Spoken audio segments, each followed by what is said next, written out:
The sun hung low over the city skyline, casting golden hues on the streets below. The air was thick with the familiar hum of traffic, the occasional honk piercing through the steady rhythm of pedestrian footsteps. In the midst of it all, Jonathan Harper adjusted his tie, stepping out of a crowded subway station with a determined look in his eyes. Jonathan had always been a man of ambition. From the time he was a child, he dreamt of making a name for himself in the business world. Born into a middle-class family, he had worked tirelessly to earn his place at one of the most prestigious financial firms in the city. But as he strode down the busy avenue toward his office, he couldn't shake the unease that had settled in his chest. This day was different. Today, a decision loomed over him, one that could alter the course of his life forever. Upon entering the towering glass building that housed the firm, Jonathan was met with a chorus of greetings from colleagues who respected and admired his work ethic. He nodded in acknowledgement, making his way toward his office. Before he could reach his desk, his assistant, Emily, intercepted him with a concerned expression. "Jonathan, Mr. Calloway wants to see you in his office," she said in a hushed tone.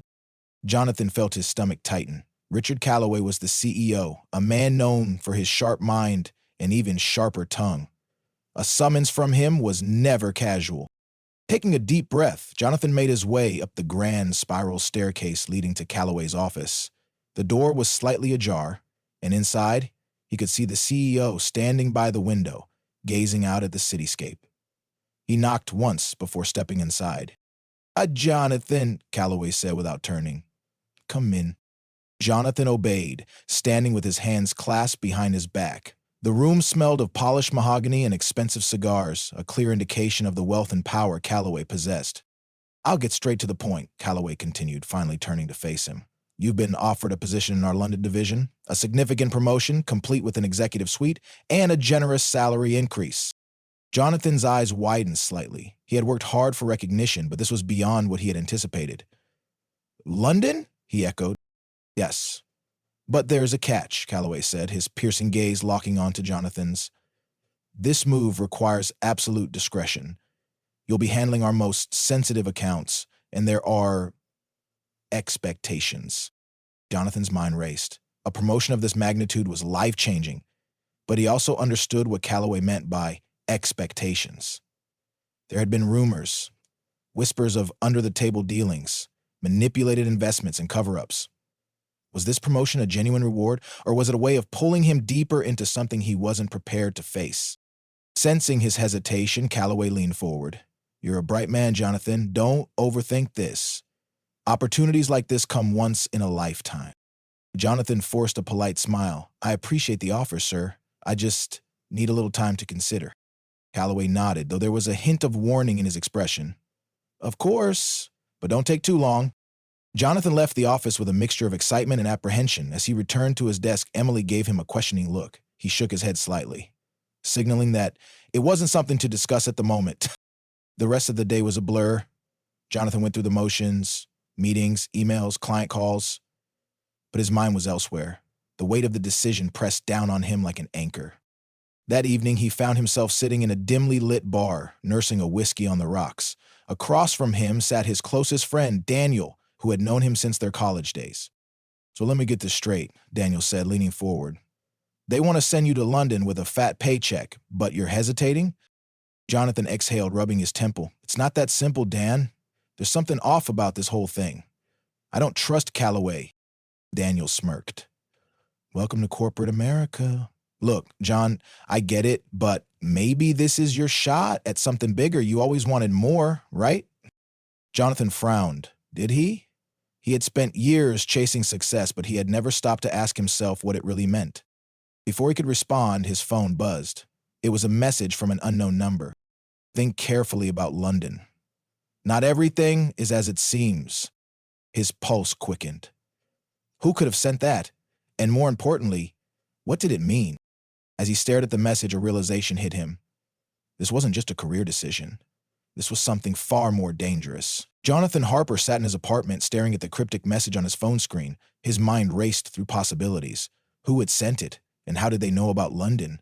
The unease from his meeting with Calloway earlier that day now felt like a full-blown warning.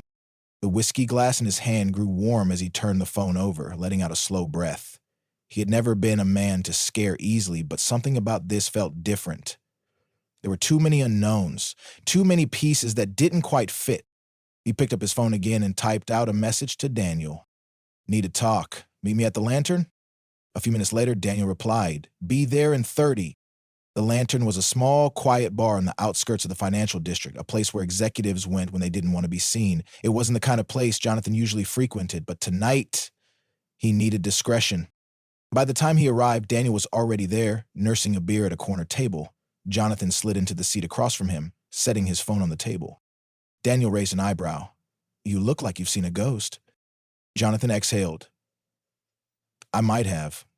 I got a message earlier, an anonymous one. It said, 'Think carefully about London. Not everything is as it seems.'" Daniel frowned. "That's unsettling." "And the timing is too perfect." Jonathan rubbed his forehead. "I was already suspicious of this promotion. Callaway has a reputation for making deals that aren't exactly above board. Now this..." Daniel took a sip of his beer, deep in thought. "You think it's a warning?" Jonathan nodded. "Feels like one." Daniel leaned forward. "Look, man, you've always been sharp. If something feels off, trust your gut. But what's your play here? You decline the offer and stay in New York, or do you dig deeper?" Jonathan glanced around the dimly lit bar. "I need to find out what I'm walking into before I make a decision. There's too much at stake." Daniel nodded. "All right, so where do we start?" Jonathan's fingers drummed against the table. "I think I need to talk to someone who's worked in the London division before, someone who left. If this job is as shady as it seems, someone must have gotten out." Daniel pulled out his phone. "I might know a guy. Let me make a few calls." While Daniel made his calls, Jonathan scrolled through his contacts, searching for anyone who had ever mentioned working in London. His search came up empty. Minutes later, Daniel set his phone down. "All right, there's a former employee, Marcus Langston. He worked under Callaway in London but left suddenly a year ago. No one knows why." Jonathan's interest peaked. "Where is he now?" "Living somewhere off the grid, but I have a number." Jonathan took the number and stepped outside to make the call. The phone rang twice before a voice answered. "Who's this?" Jonathan cleared his throat. "Marcus Langston, my name is Jonathan Harper. I work for Callaway's firm. I need to ask you some questions about London." There was silence on the other end. Then Marcus's voice came back, sharp and guarded. "I don't work there anymore, and if you know what's good for you, neither will you." Jonathan's grip on his phone tightened. "That's exactly why I'm calling." A long pause. Then Marcus sighed. "Meet me tomorrow, 10 a.m., Grand Central Station, food court." Before Jonathan could respond, the line went dead. He walked back inside and slid into his seat. Daniel raised an eyebrow. "Well?" Jonathan exhaled. "I have a meeting tomorrow. Let's see what Marcus Langston has to say." The next morning, Jonathan arrived at Grand Central Station 10 minutes early. The food court was bustling, a perfect place to have a discreet meeting. He scanned the crowd and spotted a man in his mid-40s wearing a dark jacket and a baseball cap sitting at a table in the corner. Jonathan approached cautiously. "Marcus Langston?" The man looked up, eyes sharp. "You must be Harper." Jonathan nodded and sat across from him. "I need to know the truth about London." Marcus leaned back, exhaling. "It's not a promotion, Harper. It's a trap." Jonathan's pulse quickened. "What do you mean?" Marcus looked around before continuing in a low voice. "The London division isn't just about financial consulting. It's a front. Callaway's real business is laundering money for people who can't afford to get caught." Jonathan swallowed hard. He had suspected shady dealings, but this was bigger than he had imagined. "And they wanted me to be part of that." Marcus nodded.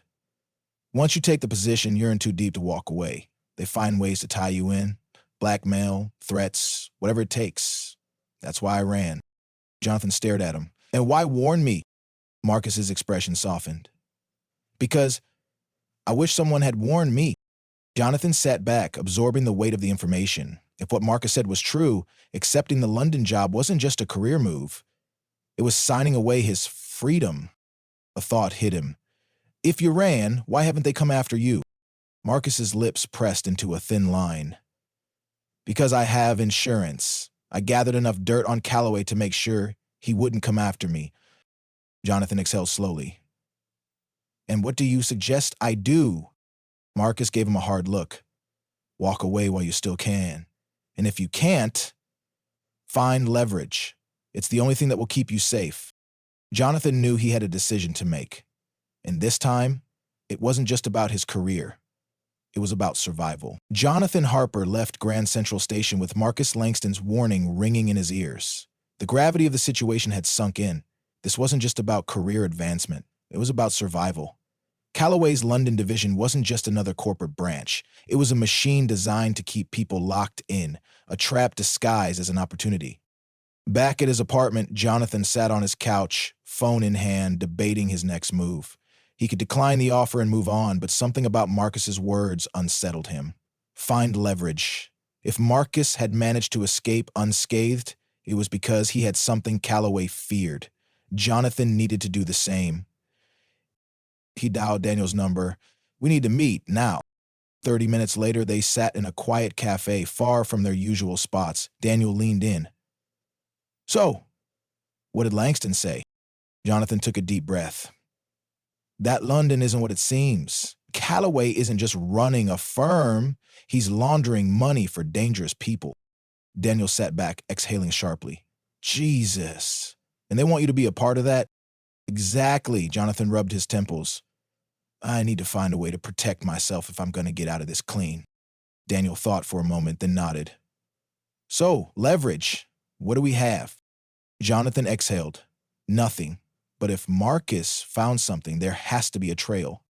They both sat in silence, contemplating the next step. Then Daniel's eyes lit up. Wait. What if we trace Marcus's exit? If he really had dirt on Callaway, there must be something on record. Jonathan nodded. That means digging into old company records, financial transactions, and maybe reaching out to someone on the inside. Daniel smirked. Sounds like we need a hacker.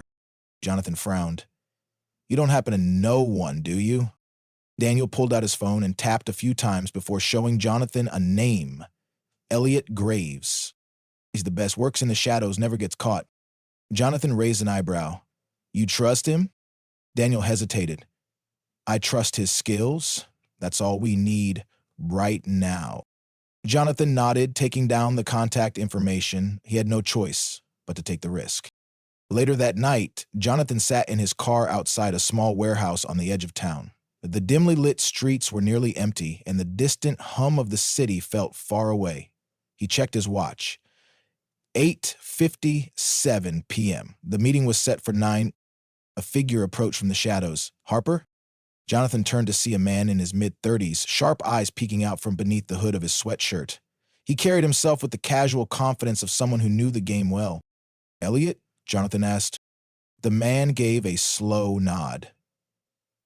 Daniel said you need information. You got a name? Marcus Langston, Jonathan replied. He worked under Callaway in London but left suddenly. I need to know why. Elliot pulled out a small tablet and tapped the screen. You realize looking into this kind of stuff gets people killed, right? Jonathan swallowed. I wouldn't be here if it wasn't important. Elliot smirked. Fair enough. The hacker worked in silence for several minutes, fingers flying across the screen. Jonathan glanced around, nerves creeping in. Finally, Elliot looked up. Well, he murmured. Looks like Langston wasn't lying. Jonathan leaned forward. What did you find? Elliot turned the screen toward him. Financial records, hidden accounts, money flowing through Callaway's firm in London transferred to offshore banks. It's textbook money laundering. And Langston's name pops up in several reports before disappearing. Jonathan's stomach tightened. Callaway buried the evidence? Not entirely, Elliot said. See this? He pointed to a transaction flagged as suspicious. This was processed under Langston's account right before he disappeared. He must have made a mistake or left a breadcrumb on purpose. Jonathan's mind raced. If we can find where that money went, we might have proof. Elliot nodded. I can dig deeper, but I need time. 24 hours. Jonathan exhaled. Fine, just be careful. Elliot gave him a knowing grin. Careful is what I do best. The next morning, Jonathan was back at work, trying to act normal despite the storm brewing around him. He moved through meetings, emails, and client calls, all the while waiting for Elliot's update. At lunch, his phone buzzed. Got something? Meet me at the Lantern. 1 hour. Jonathan barely touched his meal. An hour later, he found himself back at the bar, the atmosphere buzzing with quiet conversations. Elliot sat in a booth near the back, eyes scanning the room. Jonathan slid into the seat. Talk to me. Elliot handed him a small flash drive. Everything you need, transfers, account logs, and, he leaned in, voice low, a direct email from Calloway authorizing a special transaction. Jonathan's heart pounded. That's it. That's the leverage I need. Elliot nodded. Be smart with it. People like Calloway don't take kindly to being exposed. Jonathan clenched the flash drive in his fist. He was in deeper than he ever wanted to be, but there was no turning back now. Jonathan Harper gripped the flash drive tightly in his palm as he left the Lantern. The weight of what Elliot Graves had uncovered pressed against him like a vice. Inside that tiny device was the proof emails, transaction logs, and hidden accounts that could expose Calloway's entire operation. But now that he had it, the bigger question loomed. What was he going to do with it? He couldn't go to the authorities, not yet. If Calloway got wind of an investigation before Jonathan had a solid plan, he'd be silenced before he could even make a move. He needed more time, more security, and he needed to figure out how deep this corruption ran. Back at his apartment, he locked the door and pulled out his laptop. The first thing he did was copy the contents of the flash drive to a secure external hard drive in his cloud storage, ensuring that even if something happened to the drive, the evidence wouldn't be lost.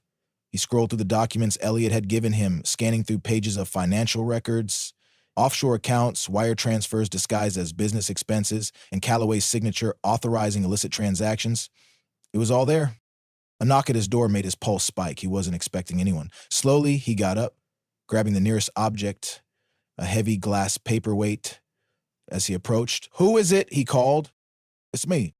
Jonathan sighed with relief and opened the door to find Daniel standing there, looking as serious as ever. "You could have called." Daniel stepped inside and closed the door behind him.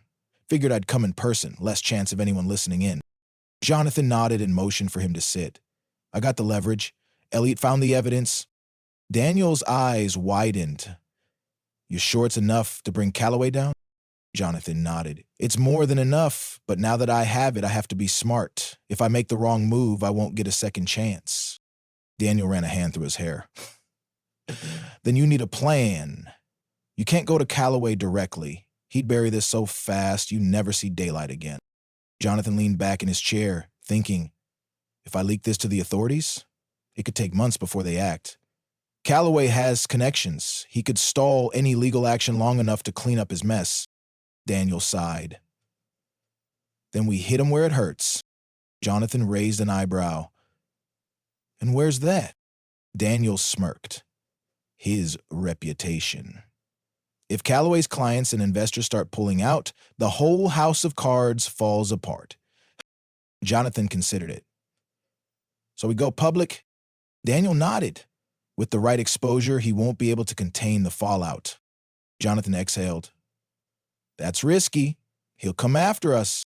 Daniel shrugged. "He'll come after you no matter what. At least this way you control the narrative."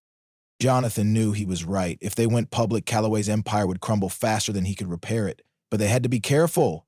Too much, too fast, and they'd be the ones on the run. "Need to find the right outlet," Jonathan said. "Someone who can break this story in a way that gets real traction." Daniel nodded. "I know a guy. Investigative journalist. Trustworthy."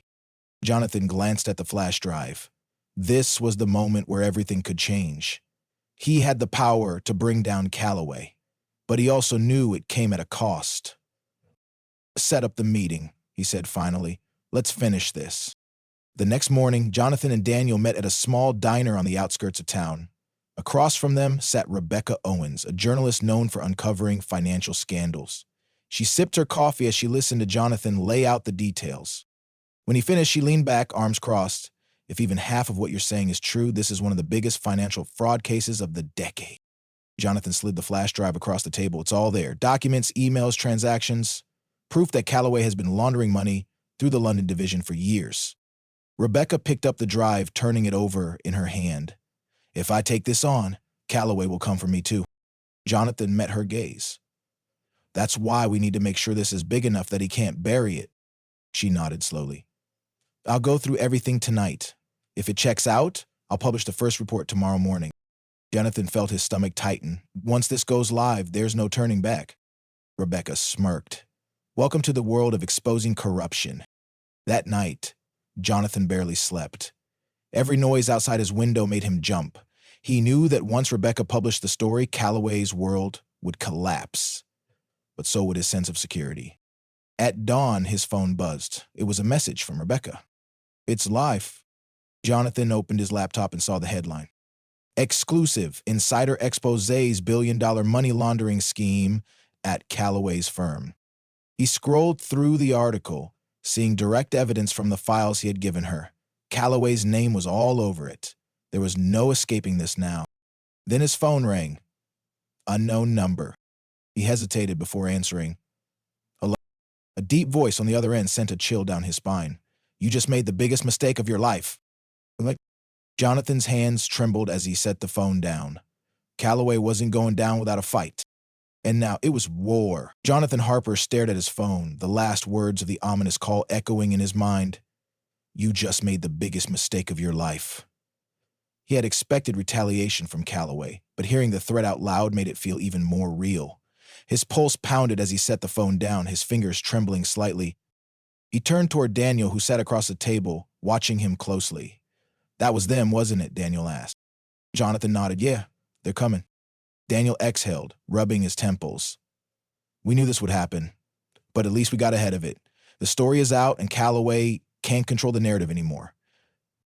Jonathan wished he felt as confident as Daniel sounded. He opened his laptop and refreshed the news page. The article exposing Calloway's financial crimes had already gained traction, trending across major media outlets. People were talking. Investors were pulling out. The damage had begun. Rebecca did her job well, Jonathan said, scrolling through the online comments. Most were filled with outrage, disbelief, and demands for an immediate investigation. But Calloway isn't going down quietly. Daniel nodded. Which means we need to be careful. He still has power, and he's going to use it. A sharp knock on the door made both of them freeze. Jonathan's stomach clenched. Did you tell anyone you were coming here? Daniel shook his head. No one. Jonathan grabbed the baseball bat he kept near the door and approached cautiously. Who is it? He called. A familiar voice answered. It's me. Jonathan exhaled and opened the door to see Rebecca Owens standing there, her expression grim. I think I'm being followed. Can I come in? Jonathan stepped aside, letting her in. She quickly shut the door behind her and locked it. They spotted the same black SUV in my rearview mirror 3 times today. I think Calloway's people are watching me. Daniel swore under his breath. They're moving fast. Rebecca set her bag down and ran a hand through her hair. Look, I knew this was going to be risky, but I need to know, do we have a backup plan? Because if Calloway's people come knocking, I don't want to be caught off guard. Jonathan nodded. Elliot Graves is still digging. If we can find more evidence, something even bigger, Calloway won't be able to recover. We need to hit him harder. Rebecca frowned. What more do we need? The story is out. The proof is there. Jonathan rubbed his chin. Right now, it's a public scandal, but Calloway still has influence. He might be able to twist this in his favor or make it disappear before authorities act. We need something irrefutable, something that ties him directly to criminal activity. Daniel leaned forward. Like a witness? Jonathan exchanged a look with Rebecca. Marcus Langston, he knows everything. Rebecca's eyes widened. You think he'll talk? He might, Jonathan said, if we can get to him before Calloway does. The next morning, Jonathan, Rebecca, and Daniel set out to find Marcus. His last known location was a small town outside the city where he had been living under the radar. They drove in silence. Tension thickened the air. When they arrived at Marcus's apartment complex, something felt off. The parking lot was nearly empty, except for one black SUV parked near the entrance. Jonathan's gut told him they were too late. Stay in the car, he told Rebecca. Daniel and I will check it out. They approached the building cautiously. As they neared Marcus's door, they saw it was slightly ajar. Jonathan's heart pounded as he pushed it open. The place was ransacked. Papers were scattered across the floor, furniture overturned, and Marcus Langston was nowhere to be found. Damn it, Danny muttered. They got him first. Jonathan scanned the room, searching for anything that might tell them what happened. His eyes landed on a shattered laptop near the desk. He picked it up, inspecting the damage. The hard drive was missing. They took his files, he said. They didn't want him talking. A noise from the hallway made both of them freeze. Footsteps, slow and deliberate. Jonathan grabbed Daniel's arm and pulled him into the adjacent room just as the door swung open. Two men entered, both wearing dark suits. Calloway's enforcers. Jonathan barely had time to think before Daniel whispered, "We need to get out." They waited for the men to step further into the apartment before slipping out through the back door. They ran through the alley, heartbeats hammering, until they reached the car. Rebecca's eyes widened as they jumped in. "What happened?" "The Loweys guys were already there," Jonathan said breathlessly. "Marcus is gone." Rebecca's expression hardened. "Then we need to move fast. If Calloway's cleaning up loose ends, we might be next." Jonathan nodded, gripping the steering wheel. "Then let's make sure he doesn't get the chance." He pressed the accelerator, speeding toward their next move. The battle wasn't over. It was just beginning. Jonathan Harper gripped the steering wheel tightly as he sped through the dimly lit streets. Rebecca Owens sat in the passenger seat, her laptop open, frantically typing. Daniel was in the back, scanning the road behind them for any signs of pursuit. "We need to assume Calloway knows we were at Marcus's place," Rebecca said, her voice tense. "If they're willing to take out loose ends, that means we're next." Jonathan clenched his jaw. "Then we make sure we stay ahead of them." Daniel leaned forward. "We need a safe place to regroup, somewhere Calloway won't think to look." Jonathan thought for a moment before nodding. "I know a place." They arrived at an abandoned warehouse on the outskirts of the city. It had once been used as a distribution center, but now it was nothing more than an empty shell. Jonathan pulled the car into a concealed alley and killed the engine. They hurried inside, locking the doors behind them. Rebecca immediately set up her laptop on an old crate, her fingers flying across the keyboard. "I still have copies of all the documents," she said. "Calloway can't erase the evidence." Jonathan sat down, rubbing his temples. "We need to figure out our next move. If Marcus is gone, we have no direct witness." Daniel crossed his arms. "Then we make sure the public turns on Calloway before he can cover his tracks." Rebecca nodded. "If we can leak the rest of the evidence to multiple news outlets, he won't be able to control the damage." Jonathan exhaled. "Do it." Rebecca typed faster, sending out the files to multiple journalists and online platforms. Within minutes, alerts started coming in. More publications were picking up the story. Then Jonathan's phone buzzed. He glanced at the screen. Unknown number. He hesitated before answering. "Who is this?" A distorted voice came through the line. "You've made a mistake, Harper." Jonathan's blood ran cold. "Calloway?" A low chuckle. "You should have walked away." Jonathan's grip tightened on the phone. "You can't stop this. The truth is out." A pause. Then, "We'll see about that." The line went dead. Jonathan set the phone down. "They're not backing off." Rebecca glanced at her screen. "Then we push harder. If Calloway wants a war, we give him one." Daniel smirked. "Now you're talking." Jonathan took a deep breath, determination settling in. They needed to be smarter than Calloway. They couldn't just run. They had to strike back where it hurt the most. Over the next few hours, Rebecca worked tirelessly, coordinating with investigative journalists, whistleblower protection organizations, and cybersecurity experts to ensure the evidence against Calloway couldn't be suppressed. Every major news network now had copies of the leaked files. The headlines were ruthless. Corporate kingpin Richard Calloway implicated in massive financial scandal. Whistleblowers reveal billion-dollar money laundering scheme. Insiders expose dark secrets of Calloway's empire. Jonathan paced the warehouse floor, watching the news updates roll in. He had expected Calloway to retaliate, but he wasn't sure how far the man would go. A sudden noise outside made them all freeze. Daniel peeked through a crack in the boarded-up window. "We have company." Jonathan tensed. "How many?"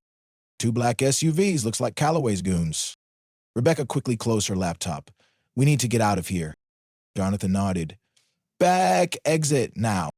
They grabbed their things and moved quickly through the warehouse. As they slipped through the back door, the sound of footsteps echoed behind them. They ran into the alley, adrenaline surging through their veins. Daniel pulled out his phone. "I'll call for a car." "No time," Jonathan said. "We move on foot. We blend in."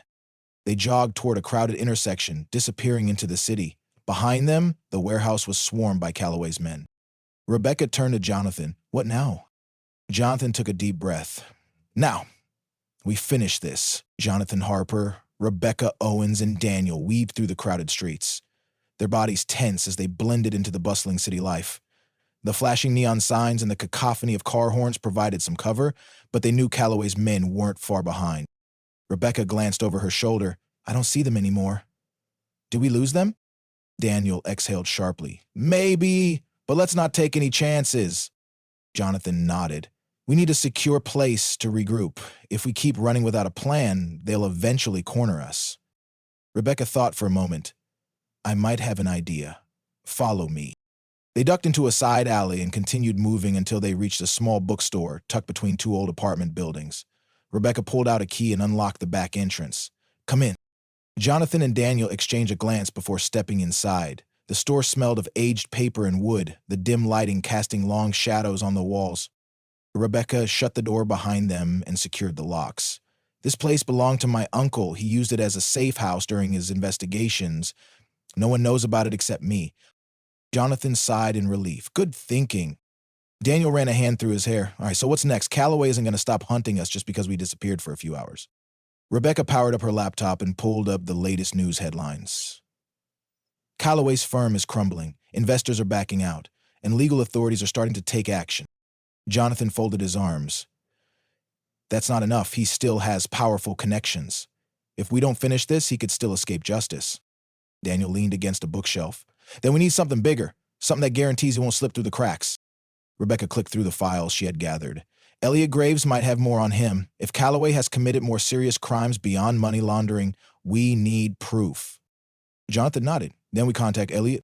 An hour later, they secured a burner phone and dialed Elliot's encrypted line. The hacker picked up on the second ring. You still breathing, Harper? Barely, Jonathan replied. We need more on Calloway, something that ensures he can't escape this. Elliot chuckled. I figured you'd say that. I've been digging deeper since our last conversation. Calloway isn't just laundering money. He's been bribing officials, rigging contracts, and funding offshore criminal enterprises. Rebecca's eyes widened. Do you have proof? Oh, I have more than proof, Elliot said. I have recordings, transactions, and a list of names. If this gets out, Calloway won't just be disgraced. He'll be in prison for lifer. Jonathan clenched his fists. Send it over. Elliot hesitated. This kind of thing puts a target on your back, Harper. Are you sure you're ready for that? Jonathan's voice was firm. We're already in the crosshairs. We finished what we started. Elliot sighed. All right, sending the files now. As soon as the data transfer was complete, Rebecca and Daniel sifted through the new information. Video evidence showed Calloway negotiating illegal deals with politicians and international crime syndicates. There were also records of offshore accounts used for funding underground activities. Jonathan ran a hand down his face. This is it. This is what we need. Rebecca nodded. But how do we release it? This has to be bigger than a news article. Daniel smirked. We go straight to the authorities and the public at the same time. Once the government gets involved, Calloway won't have anywhere to hide. Jonathan exhaled slowly. Then let's make it happen. Rebecca started working on a strategic release plan while Daniel prepped statements for media leaks. The final battle against Calloway had begun. Jonathan Harper, Rebecca Owens, and Daniel sat in the dimly lit bookstore, the weight of their next move pressing down on them. The files Elliot had sent were damning, exposing not only Calloway's financial crimes, but his involvement in bribery, extortion, and international criminal dealings. The proof was undeniable. Now, they had to decide how to use it. Rebecca tapped away at her laptop. I've compiled the evidence into a secure document. We can send this to every major news outlet, law enforcement agency, and watchdog organization. Daniel leaned forward, and once we do, there's no going back. Calloway will know exactly who's behind this. Jonathan nodded. That's why we have to be smart. If we release this strategically, Calloway won't have time to suppress the information before law enforcement gets involved. Rebecca exhaled. All right, we need a coordinated approach. First, we send this to investigative journalists who can verify the data and publish in-depth reports. Then, we leak portions to social media to ensure public outrage. Finally, we deliver the most incriminating evidence directly to federal authorities. Daniel smirked. That sounds like a plan that'll put Calloway in a very uncomfortable position. Jonathan rubbed his temples. It's risky, but it's our best shot at ensuring he can't buy his way out of this. Rebecca clicked a few buttons and then looked up. Files are uploading. Within the next hour, this will be everywhere. Jonathan exhaled slowly. Then we... Wait. The next morning, the world woke up to explosive headlines. Corporate titan Richard Callaway tied to massive international corruption scandal. Leaked documents reveal decades of bribery and money laundering at Callaway Enterprises. Whistleblowers expose CEO's criminal empire. Federal authorities launch investigation. Social media was on fire with thousands of posts demanding Callaway's arrest. Government agencies had no choice but to respond. Within hours, subpoenas were issued, bank accounts frozen, and Callaway's legal team scrambled for damage control. Then Jonathan's phone buzzed. Unknown number. He hesitated before answering. "Who is this?" A familiar voice came through the line, this time with panic. "You've ruined me, Harper." Jonathan's jaw tightened. "You ruined yourself, Callaway. We just made sure the world saw it." There was silence on the other end before Callaway's voice turned cold. "You think this is over?" Jonathan's grip on the phone tightened. "It is for you." A low chuckle. "You don't understand the game you're playing." Jonathan exhaled. "We'll see who has the last move." He ended the call and turned to Rebecca and Daniel. "It's done. Callaway knows he's finished." Rebecca smirked. "Now we just have to make sure he stays that way." Daniel nodded. "We need to keep an eye on the legal proceedings. If Callaway tries to manipulate the system, we push harder." Jonathan agreed. "We finish what we started." As sirens blared in the distance, they knew the world was finally seeing Callaway for who he truly was, and for the first time in a long time, Jonathan felt free. But the fight wasn't over yet. Hours later, Jonathan's burner phone rang again. He exchanged a glance with Rebecca before answering. "Harper." A new voice came through, one he didn't recognize. "Mr. Harper, this is Special Agent Porter with the FBI. We need to talk." Jonathan's stomach twisted. "I assume this is about Callaway?" Porter's voice was calm but firm. "It is, and it's about you too." Jonathan clenched his jaw. "I've done nothing wrong. We just need clarification on certain pieces of evidence. I'd advise you to meet with us as soon as possible." Jonathan sighed. "Where?" "Downtown Federal Building tomorrow morning." Rebecca frowned as he hung up. "What now?" Jonathan's eyes darkened. "Now we see if the system actually works." Jonathan Harper sat in the bookstore's back room, his fingers tapping restlessly against the wooden table. The FBI had called, and the weight of their impending meeting hung over him like a storm cloud. Rebecca Owens and Daniel sat across from him, equally tense. "They want to meet tomorrow morning," Jonathan said, breaking the silence. Rebecca frowned. "They wouldn't ask unless they were serious. Do you think Callaway is trying to pin this on you?" Daniel let out a frustrated sigh. "It wouldn't surprise me. The guy has powerful connections. He might try to manipulate the system one last time."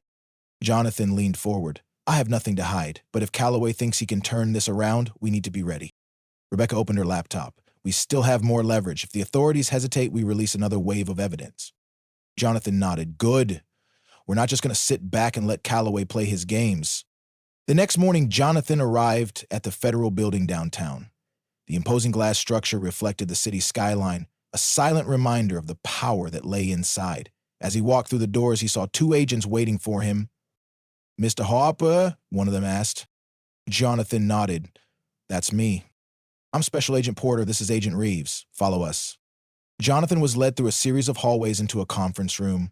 Rebecca and Daniel had insisted on staying nearby in case something went wrong, but Jonathan knew he had to face this alone.